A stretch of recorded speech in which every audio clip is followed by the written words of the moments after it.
You had enough? Yeah, dinner time for me. 30. 30. You're a good player. Thank you. Professional. Professional player.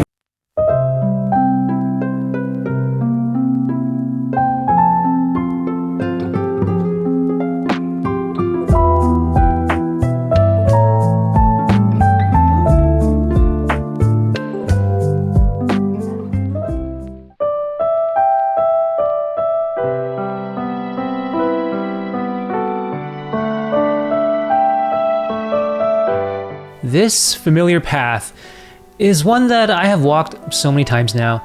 I'm sure some of you have seen it a lot just from my previous videos as well. I guess if there's a place I'd call my home casino, it would be none other than River Rock. It's close to where I live.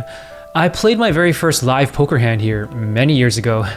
It's been a while since they've opened the games that I prefer now, but I do always feel a certain amount of comfort walking in here, seeing the familiar staff and dealers, and whenever I have a relatively short amount of free time, there is no other place more convenient for me to fit in a poker session.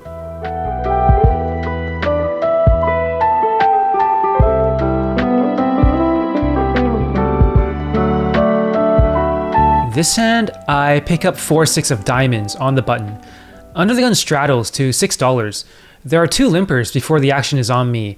With good odds, good position, and pot already bloated to start, I decide to limp as well. Small blind folds, big blind calls. The straddler raises to $36. Both limpers call, and the odds are still good for me, so pretty easy call for me. The big blind folds. It's 4-way into a flop of Jack-Jack-8 with 2 spades and 1 diamond. Everyone checks to me. I don't connect at all, and being multi-way, I don't think it's wise to take a jab here. I check back. The turn is a 3. Under the gun now bets out $60. Plus 1 folds. The low jack calls. With this action, I just make an easy fold. This hand, I pick up pocket 10s at under the gun plus 1. I open to $15. Only the low jack calls. It's heads up into a flop of Jack 9-9 with 2 hearts. This is an interesting board. Jack X or 9X beats me. My specific hand blocks a lot of the draws. My 2 10s block most of the straight draws, and my heart in hand also blocks some flush draws. So in this spot where I'm not likely getting value from draws and either way behind or way ahead, I decide to start with a check, just to be cautious and also underrep my hand for possible value on later streets. The villain checks back. The turn is a deuce, a brick.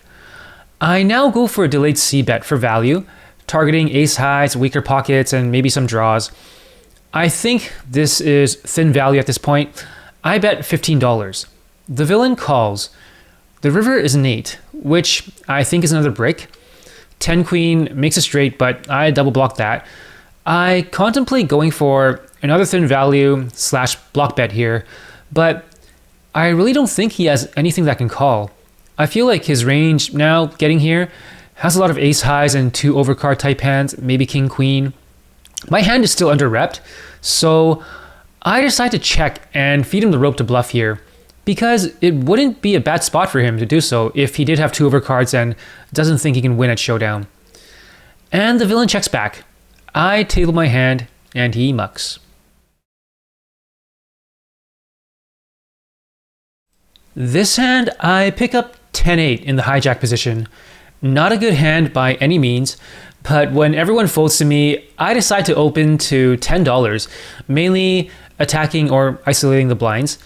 Only the big blind defends. It's heads up into a flop of Queen Deuce 3 Rainbow. The villain checks. I c-bet for $10. The villain calls. The turn is a 5. The villain checks again. I didn't connect with the board at all.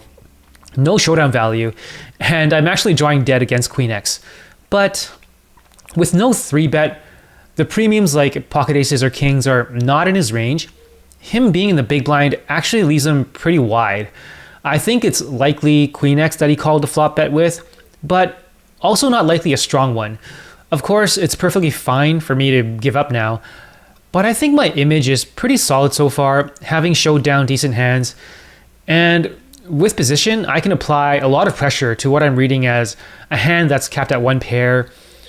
I'm now just thinking what bet size I should go with to fold out medium pocket pairs or a questionable queen X. I decide on an overbet of $60. The villain tanks for quite a while. He's thinking, he looks at his whole cards a few times. I'm thinking, I may have screwed myself over and he's going to go over the top. But in the end, he finds a fold. This hand, I pick up Jack Queen of Spades at the cutoff.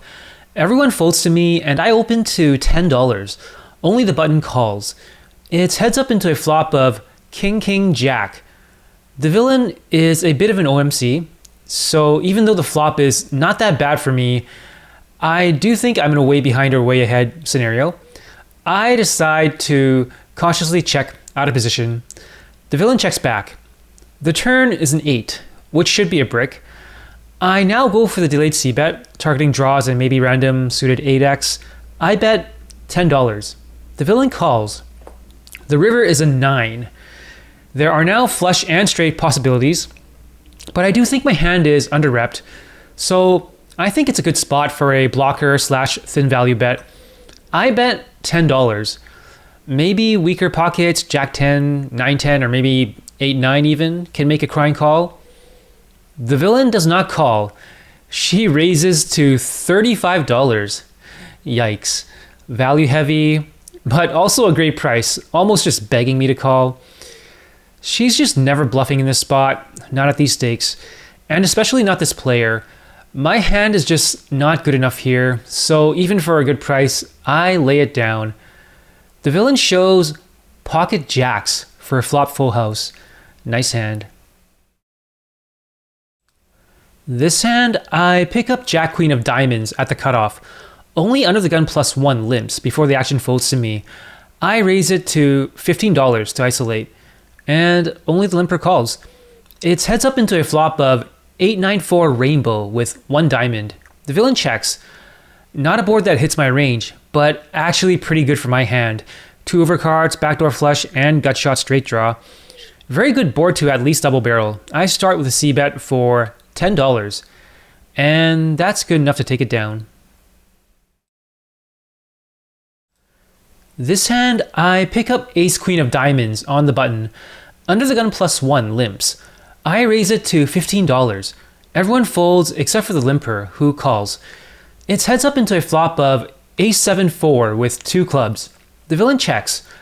Awesome flop hitting top pair, and very likely the best top pair because he didn't open pre-flop, so him holding Ace-King is very unlikely. I c-bet for $15. The villain calls. The turn is the 5 of clubs. The villain checks again. Not a great card, flush completes, and board is a bit more connected. He could have hit the turn with draws, but still a lot of weaker ace-x hands in his range I don't want to lose value from. I decide to continue betting to target weaker ace-x. I bet $30. The villain check raises to $75. Not great for me. Turn check raise is really strong, and these stakes are just very under-bluffed. He doesn't have much behind either, so a river all-in is almost guaranteed. There's just no way he's doing this for value with a weaker ace. I'm drawing dead to sets and flushes, so I make the fold. This hand, I pick up Ace-King in the middle position. I open to $15. Only the cutoff calls. It's heads up into a flop of Ace-6-7 with 2 hearts. Hitting an ace on the flop while raising with Ace-King. Always nice to see. I c-bet for $15. The villain calls. The turn is a queen.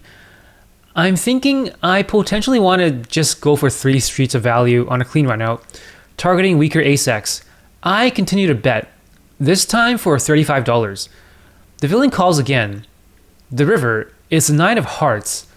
Flush completing board is not the best to see. Not only do flushes get there to beat me, but it also makes a very scary river card for weaker ace-x, which is a main hand I was targeting for value. So this seems like another spot for a blocker / thin value bet. I decide to bet $40. I go with this sizing so I can fold to raises and to target some crying calls from weaker ace-X. The villain snap calls. We table our hand, and I lose to ace-9, which is a river 2 pair. My top pair ace hands are just getting wrecked. This hand, I pick up ace-5 of spades on the button. The low jack limps before the action folds to me. I raise it to $15. The small blind calls. The big blind 3 bets to $45. The initial limper folds and the action is back on me. This is an interesting spot. I have position and I have what is known as the GTO wizard hand. The 3-bet sizing is actually quite small. I tank for a bit and look at everyone's stack sizes. I think this is actually the ideal spot to 4-bet bluff here. I'm expecting the small blind to almost always fold to squeezes here, and the 3-better is just deep enough that he won't be completely committed if he does call a 4-bet, so I have room for an all-in jam post-flop if it comes to that. I decide to go for it. I make it $120. I do hope to take it down now, but if that doesn't happen, any flop that is relatively dry or gives me equity, even with backdoors, I'm prepared to jam with what I calculated to be an approximate SPR of 1. The small blind tanks for a bit and folds. The big blind calls. It's heads up into a flop of 9-9-5. The villain checks. I follow through with my plan and go all in. The villain thinks for a bit and folds. This hand, I pick up pocket 5s at the cutoff. There are 2 limpers, and I limp as well. The button folds, the small blind calls, and the big blind checks. It's 5-way into a flop of deuce 5-6 rainbow. Finally, I set mine and hit a set. Seems like it's been a while. Anyways, everyone checks to me, and I just bet for value. I go for a pot size bet of $15. Only the big blind calls. The turn is 8 of spades. The villain checks again. I continue to bet for thick value. I go for another pot size bet of $45. The villain check raises to $125. I'm facing another turn check raise, which is very strong and usually nutted at these stakes. So immediately, I'm just thinking she has a straight here. I do have position, so I'm just asking myself if I have enough implied odds to get paid off if I hit a full house. I peek at her stack, and she's quite deep, so I make the call. The river is an amazing one as it pairs the board with a deuce. Exactly what I needed. The villain now bets out $55. This is a very obvious blocker bet, wanting to get to showdown. So for sure, she's scared of the paired board. The way this hand played out, I think both our hands are kind of face up and we both know it. I'm definitely going to raise for value. I'm just thinking of the right size. If the villain is capable of block betting, I gotta assume she's capable of folding if I make it too big. I decide on a sizing of $200. She snap calls, which makes me think I probably could have made it a bit bigger. We table our hands, and my full house is indeed good against 4-7 for the straight.